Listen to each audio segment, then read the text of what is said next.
Chapter 40. "What a boring evening," the Jinny said. "Nothing's going to happen."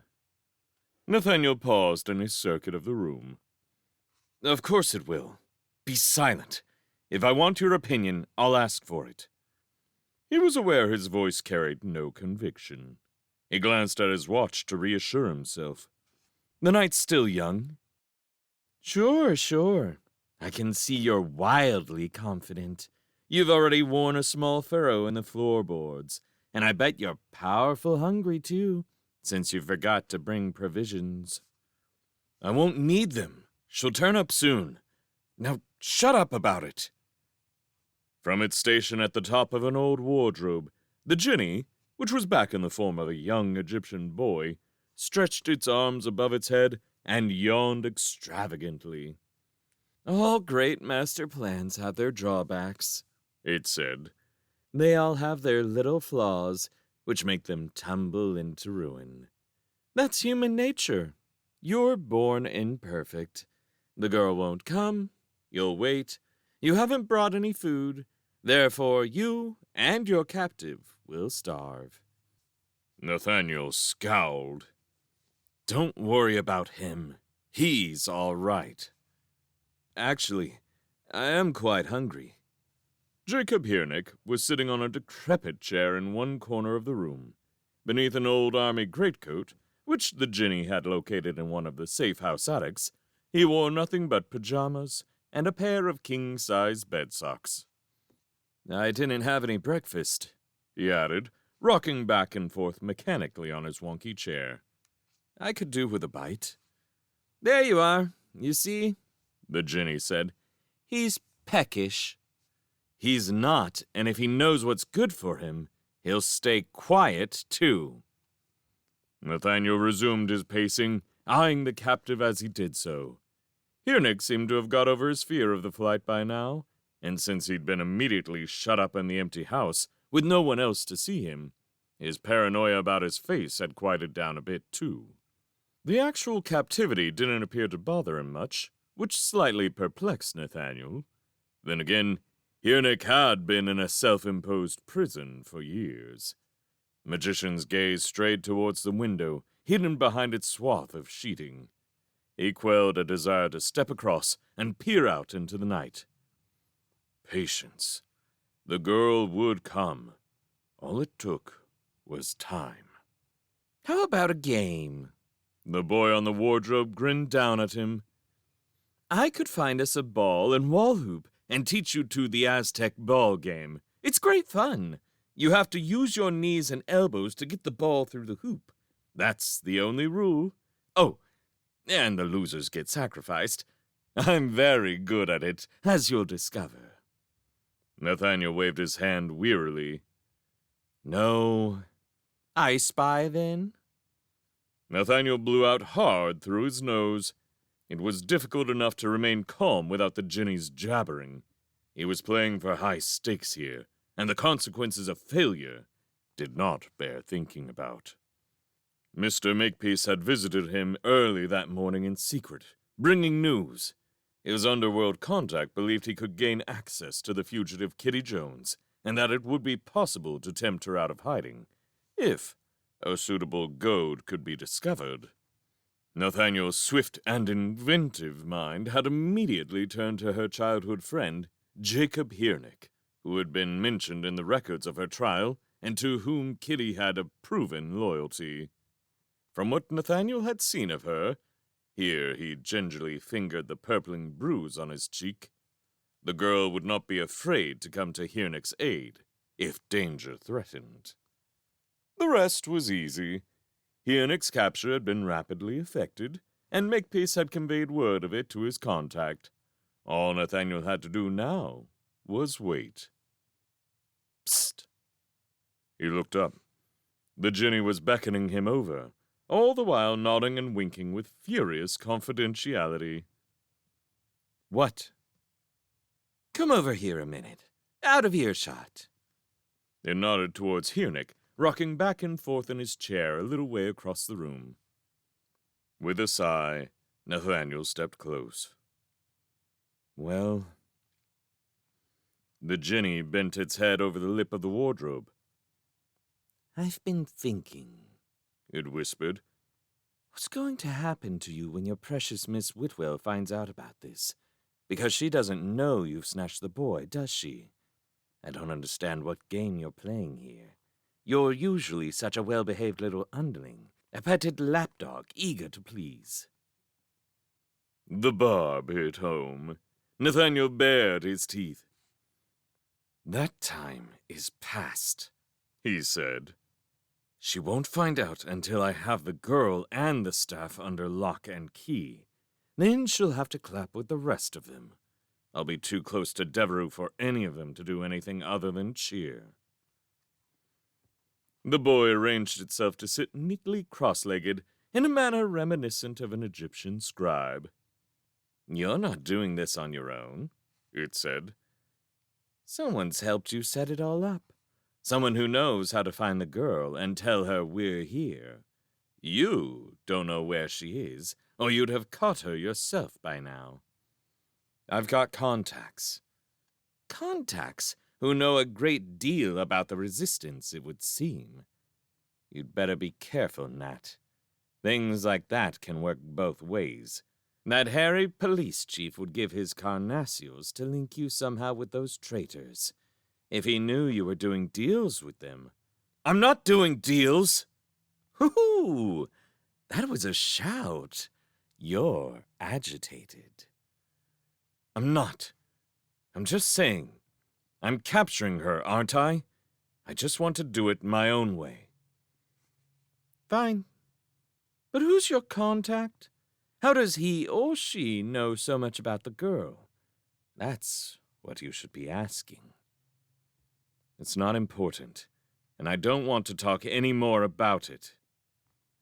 Nathaniel turned his back. The Jinny was right, of course. The ease with which Makepeace delved into the underworld was startling.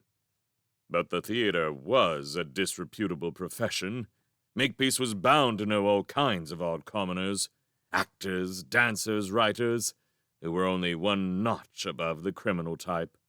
Uneasy as he was with his sudden new alliance, Nathaniel was quite happy to reap the benefits of it, provided all went well. But he would be in a parlous position should Duval or Whitwell discover that he had been acting behind their backs. That was the main risk he was running. Both of them had asked for updates that morning about his activities. To both of them, he had lied. It gave him a prickly sensation at the back of his neck. Jacob Hearnick held up a plaintive hand. Excuse me, sir? What? Please, Mr. Mandrake, I'm getting a bit chilly. Well, get up and walk about then, but keep those stupid socks out of my sight. Wrapping the coat tightly about him, Hearnick began to shuffle about the room, his candy-colored striped bed socks peeping out incongruously from under his pajamas. Hard to believe anyone would risk their life for this specimen, the Jinny observed. If I was his mother, I'd look the other way. You haven't met this kitty, Nathaniel said. She'll come for him. She won't. Hearnick was standing near the window now. He'd overheard this last exchange. We used to be close, but not anymore. I haven't seen her for years. Even so, Nathaniel said, she'll come. Not since my face was ruined. The boy went on. His voice throbbed with self-pity. Oh, give me a break! Nathaniel's tension exploded into annoyance. Your face is fine. You can talk, can't you? You can see, hear? Well then, stop complaining. I've seen far worse. That's what I told him. The Jinny negligently stood and hopped down from the wardrobe without a sound. He's far too het up about it. Look at your face. That's permanent too, and you're not afraid to parade it to the world. Nope. For both of you, it's your hair that's the real downer. I've seen better styles on the back end of a badger. Just give me 5 minutes with a pair of shears. Nathaniel rolled his eyes and sought to reassert some authority. He grabbed Hirnick's collar and spun him around. "Back to your chair," he snarled. "Sit down. As for you," he addressed the Ginny, "my contacts man will have given the girl this address some hours ago. She will be on her way now, almost certainly with the staff, since that is her most powerful weapon. When she enters the stair below, a sensory sphere will be triggered and sound the alert up here. You are to disarm her as she comes through the door, hand me the staff, and prevent her escape. Got that?" "Clear as daylight, boss, as it was the 4th and 5th times you told me." "Just don't forget. Get the staff. That's the important bit." "Don't I know it? I was at the fall of Prague, remember?" Nathaniel grunted and resumed his pacing. Even as he did so, there was a sound in the street outside. He turned to the Ginny, wide-eyed. "What was that?" A voice. Man's. "Did you hear? There it is again!" The Ginny indicated the window. "Do you want me to look?" "Don't let yourself be seen." The Egyptian boy sidled to the window, vanished.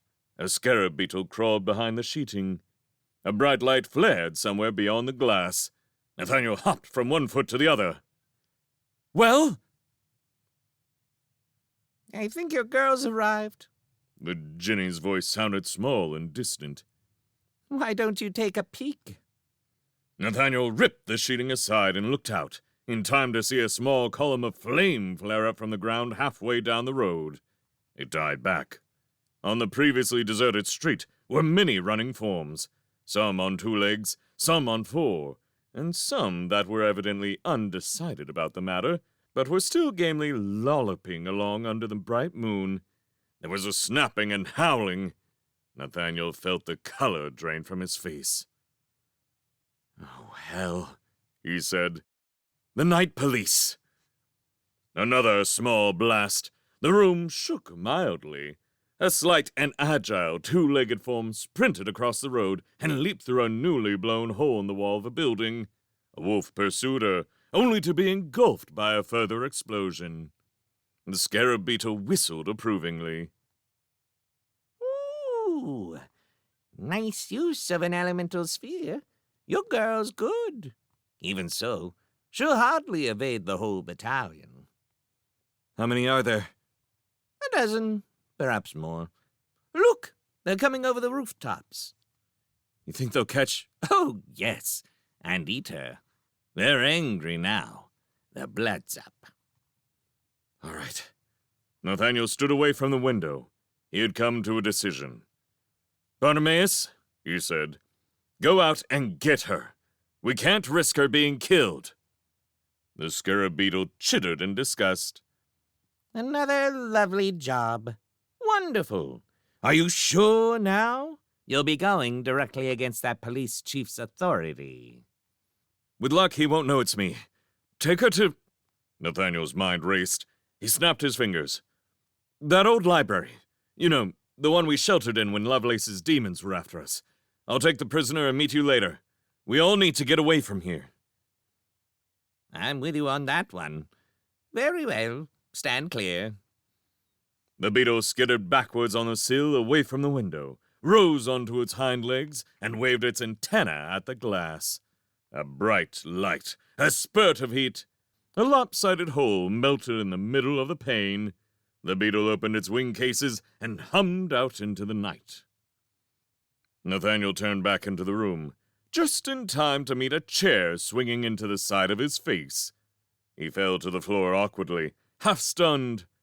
One spinning eye caught a skewed glimpse of Jacob Hirnick hurling the chair aside and hurrying for the door. Nathaniel gabbled a command in Aramaic. A small imp materialized at his shoulder and loosed a lightning bolt at the seat of Hirnick's pajamas. There was a sound of rapid scorching and a shrill yelp. Its work done, the imp vanished. Hirnick halted momentarily, clutching at his rump. then continued his stumbling progress towards the door. By now, Nathaniel had got to his feet. He flung himself forwards and down in a clumsy tackle. His outstretched hand caught hold of a bedsock foot and pulled it sideways. Eunuch fell. Nathaniel clawed himself on top of him and began slapping him frantically about the head. Eunuch replied in kind. They rolled around for a while at random. What an unedifying spectacle. Nathaniel froze in the act of pulling Eunuch's hair. He looked up from his prone position. Jane Farrar stood in the open doorway, flanked by 2 hulking officers of the night police. She wore the crisp uniform and peaked cap of the Greybacks, and her eyes were openly scornful. One of the officers at her side made a guttural noise deep in his throat. Nathaniel cast through his mind for an explanation that might suffice, but found none. Jane Farrar shook her head sadly. How have the mighty fallen, Mr. Mandrake? She said. Extricate yourself, if you can, from this half-dressed commoner. You are under arrest for treason.